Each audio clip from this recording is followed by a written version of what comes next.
Assalamualaikum warahmatullahi wabarakatuh. Hamdan wa syukran lillah, salatan wa salaman ala rasulillah wa ala alihi wa sahbihi wa mawalah, amma ba'du. Yang saya hormati dosen pengampu mata kuliah Sistem Politik Islam, yakni Bapak Cecep Suryana MSI. Izinkan saya untuk menyampaikan materi tentang gender and politik, keterlibatan perempuan dalam pembangunan politik. Pembangunan merupakan isu penting yang tidak pernah berhenti dibahas baik di negara terbelakang, negara berkembang, sampai dengan negara maju. Walaupun konteks yang dibicarakan dan cara yang digunakan mereka berbeda-beda, akan tetapi pada dasar tujuan yang diharapkan semua itu sama, yakni membawa negaranya masing-masing dari keadaan sebenarnya saat ini menuju keadaan normatif yang dianggap lebih baik. Tidak dapat disangkal lagi bahwa partisipasi masyarakat di dalam kegiatan pembangunan sangatlah penting dan bahkan menentukan. Menurut Ginanjar Kartasasmita, pembangunan memang dapat juga berjalan dengan mengandalkan kekuatan yang ada pada pemerintah. Namun, hasilnya tidak akan sama jika dibandingkan dengan pembangunan yang mendapat dukungan dan partisipasi rakyat.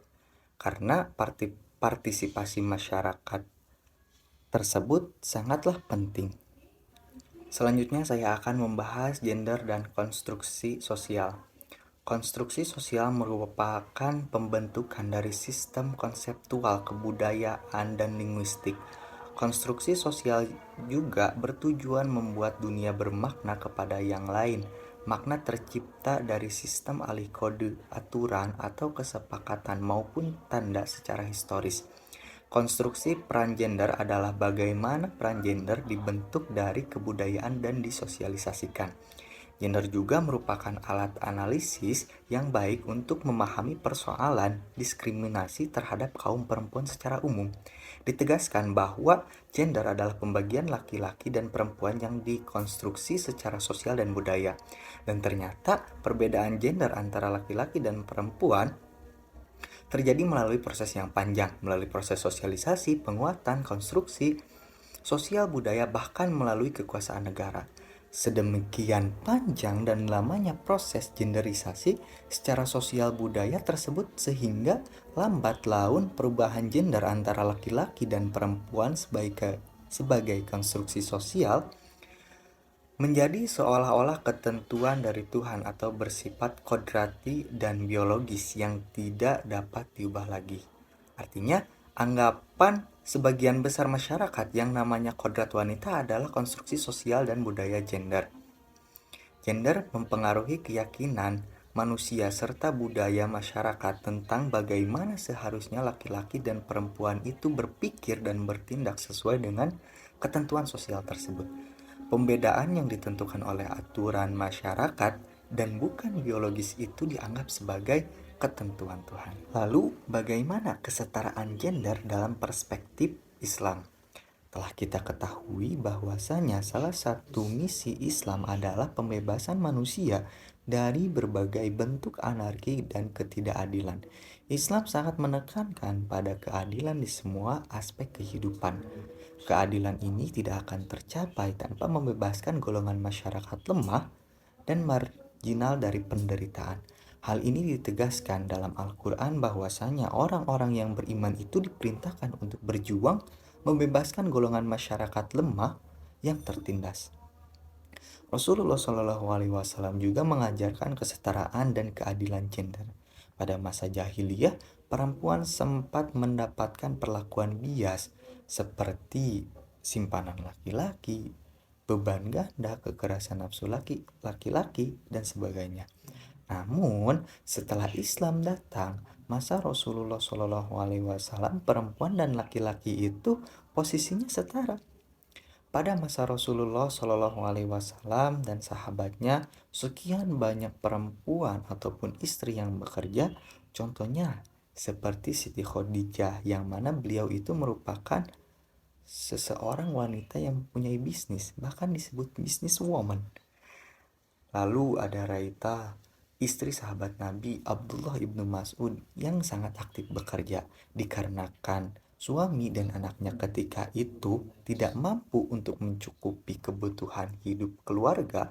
Bahkan pada masa Raja Sulaiman, Ratu Bilqis sudah menjadi ratu satu jagat dunia. Namun, setelah Rasulullah SAW, realita yang ada bias gender mulai muncul kembali. Dalam Al-Quran, sangat menjunjung kesetaraan dan keadilan gender, meskipun hanya tersirat atau tekstual saja. Dalam kaitannya dengan persoalan relasi laki-laki dan perempuan, prinsip dasar Al-Quran sesungguhnya memperlihatkan pandangan yang egaliter. Menurut Asgor, Al-Quranlah yang pertama kali memberikan mereka kepada perempuan, memberikan hak-hak yang sebelumnya tidak pernah mendapatkan dalam aturan yang ilegal. Islam sendiri itu bukan agama patriarki. Apa itu patriarki? Patriarki itu merupakan budaya di mana laki-laki mempunyai kedudukan yang lebih tinggi daripada perempuan. Nah, sehingga Islam tidak mengajarkan bahwa kedudukan perempuan berada di bawah seorang laki-laki. Islam mengajarkan bahwa seorang perempuan ketika menikah maka tanggung jawab atas dirinya berada di diri laki-laki yang menjadi suaminya. Lantas, bagaimana peran perempuan dalam pembangunan politik? Peran perempuan dalam pembangunan politik dalam proses konstruksi sosial di masyarakat, peran perempuan bersifat domestik sehingga timbul adanya isu ketidakadilan gender atau diskriminasi gender.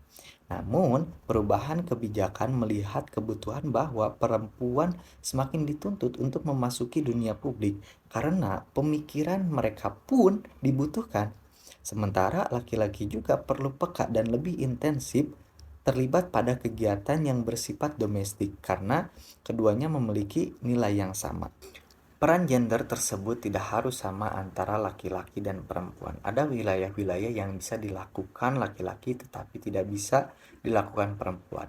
Misalnya banyak pekerjaan laki-laki yang bisa dilakukan oleh perempuan seperti kenek bus, security, sopir, tukang bangunan, politik, pabrik garmen, pabrik rokok, dan juga lain-lain. Sedangkan pekerjaan yang biasanya dilakukan perempuan bisa dilakukan laki-laki seperti koki, pekerja salon, dan juga sebagainya. Nah, peran gender dapat ditentukan dan berubah tergantung konstruksi sosial budaya masyarakat. Selanjutnya yaitu tentang gender dalam pembangunan. Walaupun mencuatnya isu gender lebih disebabkan karena gertakan dari kaum feminisme, namun pembangunan tetaplah hal yang universal. Oleh karena itu, bila tuntutan tersebut hanya mengacu pada substansi perempuan, maka akan menjadi pertanyaan balik bagi kaum laki-laki. Kaum laki-laki akan menuntut hal-hal yang sama. Oleh karena itu, maka gender merupakan suatu hal yang harus dipandang secara khusus dan keseluruhan dalam pembangunan. Apabila dibayangkan, hubungan antara gender dan dengan pembangunan terasa masih membingungkan. Padahal bagaimanapun metode dan konsep pembangunan pasti akan diikuti atau berpengaruh pada kehidupan baik spesifik pada laki-laki, perempuan ataupun keduanya. Oleh karena itu, pembahasan gender dengan pembangunan bukanlah hal yang dapat diapresiasi dengan sikap skeptis. Isu gender merupakan suatu isu yang menuntut keadilan konstruksi sosial maupun kultural antara kaum laki-laki dengan perempuan. Dalam tuntutan konstruksi ini, keseimbangan fungsi, status, dan hakikat antar jenis kelamin diharapkan dapat direalisasikan. Nah, kesejahteraan merupakan tujuan utama dari adanya pembangunan. Substansi dari kesejahteraan salah satunya dengan adanya keadilan. Keadilan sendiri itu bukanlah hal yang didapat dengan mudah, namun harus diperhitungkan secara matematis. Nah, keadilan dalam ekonomi belum dapat dikatakan sebagai sebuah kesimpulan, melainkan baru sebatas substansi keadilan. Untuk itu, aspek manusia tidak dapat diabaikan karena sudah hakikat manusia sebagai homo politicus atau sebagai manusia politik. Lantas pertanyaan yang muncul adalah tentang bagaimana cara pembenahan bila dari segi manusia dalam bersosial tidak ada kesejahteraan.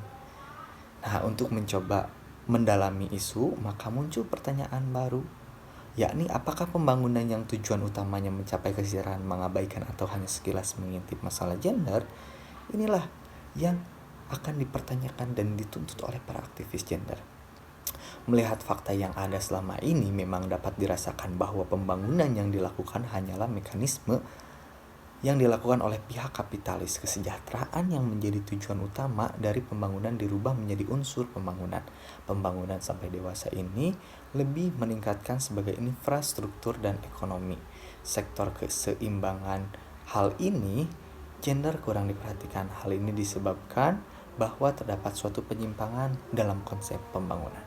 Dari pemaparan yang telah saya sampaikan tadi, saya dapat menarik kesimpulan bahwasanya gender sebagai proses konstruksi sosial di dalam masyarakat. Konstruksi sosial merupakan pembentukan dari sistem konseptual kebudayaan dan linguistik. Gender juga merupakan alat analisis yang baik untuk memahami persoalan diskriminasi terhadap kaum perempuan secara umum.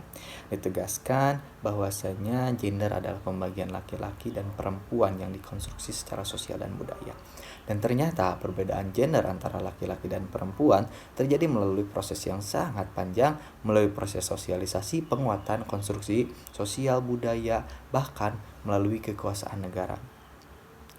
Mungkin dicukupkan sekian pemaparan dari saya tentang gender and politik, keterlibatan peran perempuan di dalam politik Islam. Saya ucapkan terima kasih atas perhatiannya dan juga saya meminta maaf atas kesalahannya. Wassalamualaikum warahmatullahi wabarakatuh.